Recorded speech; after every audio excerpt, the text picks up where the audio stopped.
राजकुमारी चंद्र किरण इतनी सुंदर थी कि सातों द्वीपों में उसके समान दूसरा कोई नहीं था। उसकी सुंदरता ऐसी कि चंद्रमा भी उसके सामने शर्मा जाए, नयन नक्श ऐसे कि हिरणी भी उसके सामने पानी भरे। राजकुमारी चंद्र किरण जब चलती तो उसकी मदमस्त चाल देखकर नागिन को भी अपनी चाल व्यर्थ लगती। उसके चेहरे की लालिमा के सामने पुष्प भी लज्जा जाते। नंद नगर पर वीरसेन नामक राजा राज्य करता था। राजा का सुंदर नाम का एक बेटा था। सुंदर, बड़ा, रूपवान, बलशाली और बुद्धिमान था। एक दिन नंद नगर में एक सौदागर आया। पुराने जमाने में राजा महाराजाओं को खुश करने के लिए सौदागर एक से बढ़कर एक अद्भुत, अद्वितीय और निराली वस्तुएं लेकर आते थे। सौदागर को आया देख राजकुमार सुंदर ने पूछा, बताओ सौदागर, अब की बार क्या नया लाए हो? सौदागर ने जी प्रभु कहते हुए राजकुमार सुंदर को एक फोटो दिखाई। वो फोटो विश्व सुंदरी राजकुमारी चंद्र किरण की थी। जब राजकुमार ने उसे देखा तो देखता ही रह गया। इतनी सुंदर स्त्री उसने अपने जीवन में तो क्या, अपने सपनों में भी नहीं देखी थी। राजकुमारी के नैन नक्श देखकर राजकुमार अपनी सुध बुध खो बैठा। ध्यान टूटा तो उसने सौदागर से पूछा, कौन है ये सुंदरी? तब सौदागर ने उसे बताया कि हे राजकुमार, 7 समुंदर पार एक कंचनपुर नाम का शहर है, जहाँ इंद्रसेन नाम का निर्दयी राजा राज करता है, जो छोटे से छोटे अपराध के लिए मृत्यु दंड देता है। ये सुंदरी उसी की पुत्री राजकुमारी चंद्र किरण है। राजकुमार ने खुश हो सौदागर को बहुत से हीरे जवाहरात इनाम के तौर पर देकर विदा किया और अपने मन में विचार किया, जब तक यह स्त्री उसे नहीं मिल जाती उसका जीना व्यर्थ है। अगर वो है तो सब है, वो नहीं तो कुछ भी नहीं, चाहे मुझे इसके लिए कुछ भी कर गुजरना पड़े। पर अब तो बस राजकुमारी चंद्र किरण को हासिल करना ही मेरे जीवन का इकलौता मकसद है। उसने तुरंत राजसी वस्त्र त्याग दिए और भगवा बाणा धारण कर लिया और एक साधु का भेष बना जंगल की ओर चल दिया। जब राजकुमार के जंगल में जाने का समाचार राजा को मिला तो वो राजकुमार के पास आया और बोला, बेटा, ऐसा क्या दुख हो गया तुझे जो तू राजसी जीवन छोड़ एक फकीर बनने चला? हमारे बुढ़ापे का सहारा और होने वाला राजा है तू, फिर ये कदम क्यों? अपने पिता की बात सुनकर राजकुमार बोला, पिताश्री, आपसे हाथ जोड़कर विनती है, मेरी बात ध्यान से सुनना। मेरे मन में अब चंद्र किरण बस चुकी है, मुझे उसके सिवाय और कुछ भी नहीं दिखता। राजा बोला, बेटा, तुम समझदार हो, क्यों नादान जैसी बात कर रहे हो? आज तक चंद्र किरण के द्वार पर जो भी गया वो वापस लौट कर नहीं आया। उसके चक्कर में पता नहीं कितने ही अपनी जान से हाथ धो बैठे। पिता की बात को सुनकर राजकुमार बोला, पिताजी, अब मुझे रोकने की कोशिश मत करिए, अब मैं रुकने वाला नहीं। अगर मेरे शरीर में प्राण है, मैं जीवित हूँ, तो मैं जरूर जाऊंगा। इतना कह राजकुमार सुंदर वहाँ से चलने को हुआ तो उसकी माताजी वहाँ आ गई और बोली, मेरे लाडले, तेरे बिना मैं तड़प तड़प कर मर जाऊंगी। ऐसा मत करो, क्यों अपना राजपाट छोड़ तुम मृत्यु को गले लगाने जा रहे हो? पर राजकुमार पर उसकी माँ की बातों का भी कोई असर नहीं हुआ। बोला, नहीं माताजी, मुझे मत रोकिए, अगर मैं नहीं गया तो यही अपने प्राण त्याग दूंगा, और चल पड़ा। राजकुमारी चंद्र किरण को देखने की व्याकुलता में अभी राजकुमार ने कुछ कदम ही आगे बढ़ाए थे कि तभी उसकी सुंदर रूपवती कामिनी पत्नी भी वहाँ आ पहुंची।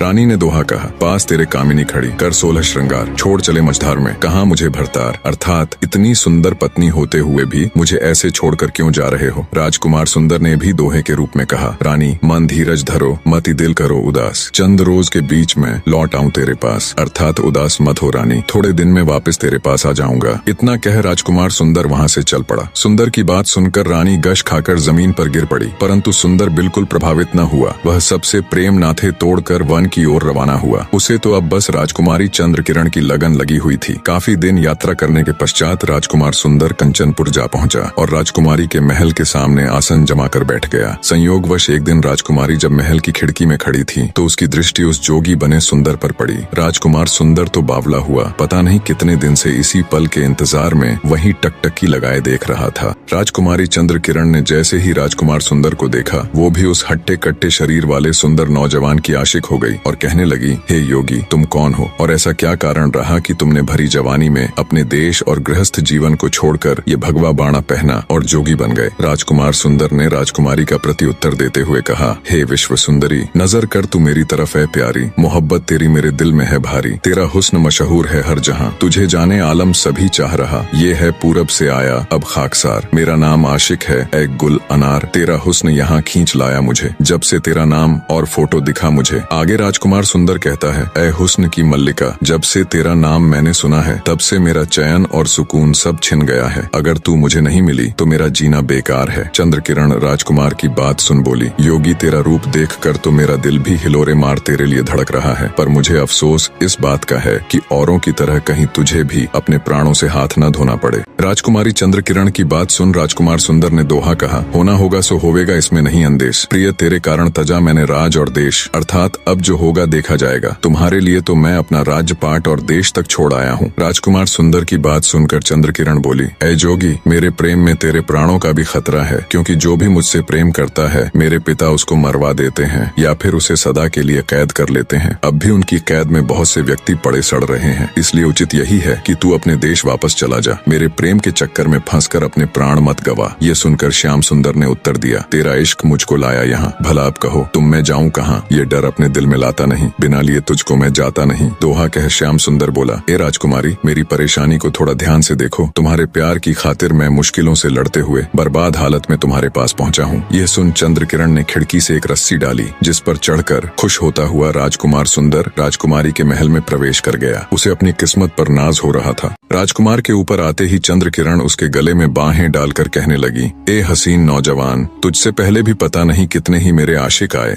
और मेरे पिता के दंड की भेंट चढ़ गए, कितने ही मौत के घाट उतार दिए गए, कितने ही जेलों में बंद पड़े हैं, पर पता नहीं क्यों न कभी किसी के लिए मेरे अंदर के जज्बात जागे और न ही उनकी सजा पर मेरा हृदय पसीजा। पर तुम्हारी बात कुछ और है, तुम उन सब से अलग हो, तुम पहली नजर में ही मुझे भा गए। राजकुमारी चंद्रकिरण के मुख से अपने लिए इतनी प्रशंसा सुनकर राजकुमार सुंदर भी गदगद हो गया। उसे अपनी किस्मत पर यकीन नहीं हो रहा था कि राजकुमारी चंद्रकिरण उसे इतनी आसानी से मिल जाएगी। दोनों का इश्क परवान चढ़ने लगा। अब तो राजकुमार सुंदर ऐसे ही हर रात को राजकुमारी चंद्रकिरण के पास आता और सुबह होने के करीब होती तो रस्सी के सहारे उतरकर चुपचाप दबे पांव महल से चला जाता। कुछ दिन तो सब ठीक ठाक चलता रहा। दोनों रात में मिलते और प्रेम लाप करते। इस तरह दोनों को ऐशो आराम करते करते बहुत दिन बीत गए। पर फिर एक दिन रात के अंतिम पहर में जब राजकुमार सुंदर वापस जाने लगा तो कोतवाल ने उसे देख लिया और कहा, कौन है तू जो आधी रात को राजकुमारी के महल से आ रहा है?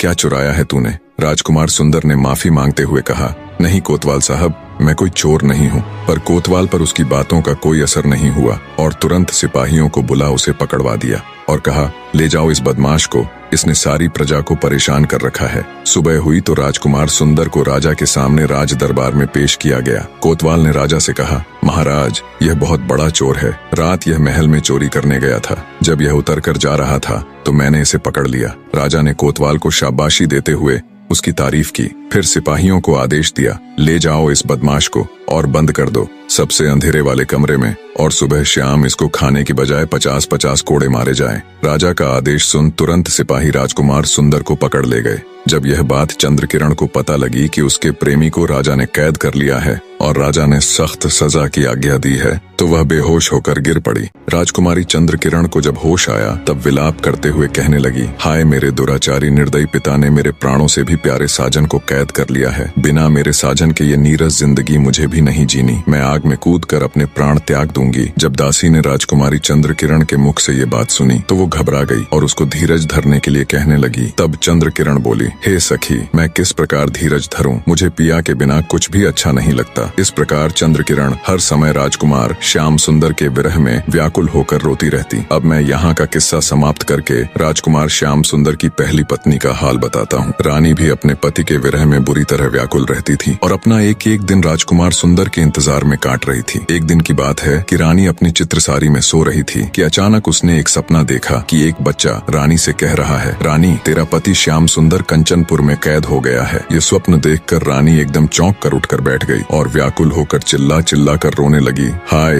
ये क्या हो गया? रोने की आवाज सुनकर दासियां दौड़ी हुई आईं और कहने लगी, क्या हुआ महारानी? ऐसे दहाड़े मार मार कर क्यों रो रही है? आपको क्या पीड़ा है? रानी घबरा कर बोली, मैं सो रही थी कि एक बच्चे ने आवाज दी और कहा कि तू यहाँ सो रही है, वहाँ तेरा पति कंचनपुर में कैद हो गया है। ऐ दासी, वह जल्दी आने का वचन देकर गए थे मगर अभी तक नहीं लौटे। ऐसा प्रतीत होता है कि वह अवश्य ही किसी विपत्ति में पड़ गए हैं और गिरफ्तार हो गए हैं। वो कंचनपुर के राजा की कैद में बड़ा मुश्किल समय काट रहे हैं। अब मुझे ही कुछ करना होगा। अपने पति की सहायता के लिए मैं जोगिन बनकर खुद कंचनपुर जाऊंगी। रानी की यह बात सुनकर उसकी दासी बोली, महारानी, आप दिन रात रो रो कर क्यों स्वयं को नष्ट कर रही हैं? आपने बस एक बुरा सपना देखा है। आपके पति कुशल पूर्वक हैं और जल्दी ही वे सही सलामत आपके पास लौट आएंगे। रानी बोली, नहीं दासी, वो सपना बिल्कुल सत्य है। मेरा दिल कह रहा है मैं अपने पति परमेश्वर को तलाश करने अवश्य जाऊंगी। मेरे पीछे से माँ पिताजी का अच्छे से ख्याल रखना। इतना कह रानी कंचनपुर जाने की तैयारी में लग गई। रानी ने अपने वस्त्र उतार दिए, शाही वस्त्रों के साथ सारा श्रृंगार जेवर भी उतार भगवा वस्त्र पहन जोगन के भेष में आ गई। फिर हाथ में वीणा लेकर वह जंगल की ओर चल पड़ी। अपने पति की तलाश में निकली रानी बहुत दिनों तक शहरों जंगलों की खाक छानते छानते कंचनपुर जा पहुंची। वहां जाकर उसने लोगों से अपने पति का हाल पता किया तो लोगों ने बताया कि उसे तो राजा ने चोरी करने के अपराध में कैद कर लिया है। यह सुनकर रानी बहुत घबराई और सोचने लगी कि अब क्या उपाय करना चाहिए जिससे प्राणनाथ को स्वतंत्र कराया जा सके। कुछ सोच विचार कर जब रानी ने वहाँ के लोगों से राजा के बारे में पूछा कि राजा को किस चीज का शौक है, तब लोगों ने बताया कि राजा को संगीत सुनने का बहुत शौक है। यह सुनकर रानी के मन को धीरज बंधा, क्योंकि गायन विद्या में वह निपुण थी। अब रानी ने शहर के प्रमुख स्थानों पर जाकर गाना प्रारंभ कर दिया। थोड़े दिनों में ही वह प्रसिद्ध हो गई। एक दिन शाम के समय वह किसी उद्यान में खड़ी वीणा हाथ में लिए रागिनी अलापने लगी। वहाँ मौजूद भीड़ ने जोगन बनी रानी की खूब तारीफ की।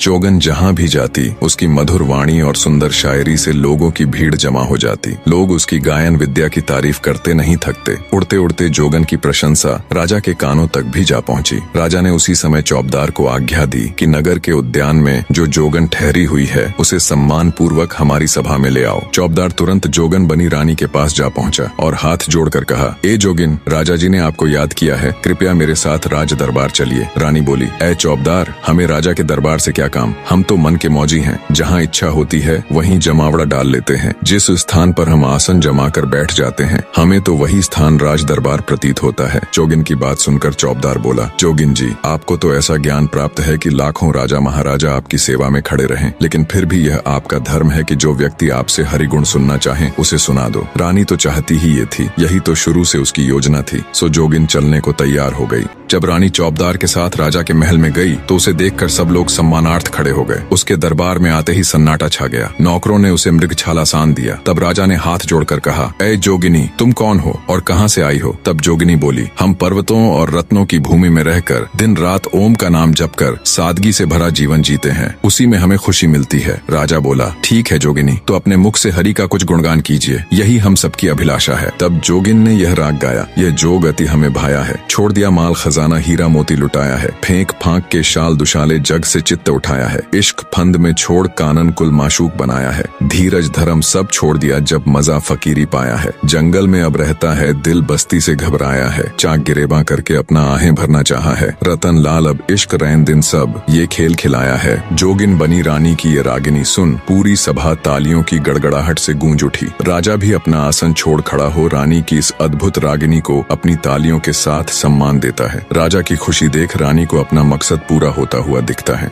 जोगिन का राग सुन राजा खुश हो जोगिन से कहता है, जोगिन, तुम्हारा राग सुनकर बेहद खुशी हुई। बहुत दिनों के बाद मेरा दिल इतना खुश हुआ है। मांगो जो भी तुम मांगना चाहो, आज मेरा हृदय बहुत खुश है। तुम जो भी मांगोगी मैं अवश्य दूंगा। ये सुनकर जोगिन ने कहा, हे राजा, मेरा पति तुम्हारी बेटी चंद्रकिरण के प्रेम में फंसकर यहाँ आया और तुमने उसे कैद कर लिया है। मैं उसको मांगती हूँ कि तुम उसे छोड़ दो और अपनी बेटी चंद्रकिरण की शादी उसके साथ कर दो। राजा वचनबद्ध हो चुका था। पुराने समय में वचन से बढ़कर कुछ नहीं होता था। अतः राजा ने जोगिन की बात मान ली। उसने सुंदर को स्वतंत्र कर दिया और अपनी बेटी चंद्रकिरण की शादी उसके साथ कर दी। राजकुमारी चंद्रकिरण की खुशी का कोई ठिकाना नहीं था। राजकुमार श्याम सुंदर अपनी पहली पत्नी के पैरों में गिरकर उससे माफी मांगता है और कहता है, हे रानी, मुझे नहीं पता था तुम मुझसे इस कदर प्रेम करती हो कि सब कुछ छोड़ छाड़ कर 7 समुंदर पार इतनी मुसीबतें झेलते हुए मुझे आजाद कराने आओगी। जब तक मेरे शरीर में सांसें हैं मैं तेरा ऋणी रहूंगा। बड़े हृदय वाली रानी राजकुमार सुंदर को माफ कर देती है और राजकुमारी चंद्रकिरण को अपनी छोटी बहन के रूप में स्वीकार कर लेती है। तीनों राजा से विदा ले अपने राज्य लौट आते हैं और एक खुशहाल जीवन जीते हैं। निष्कर्ष, प्रेम,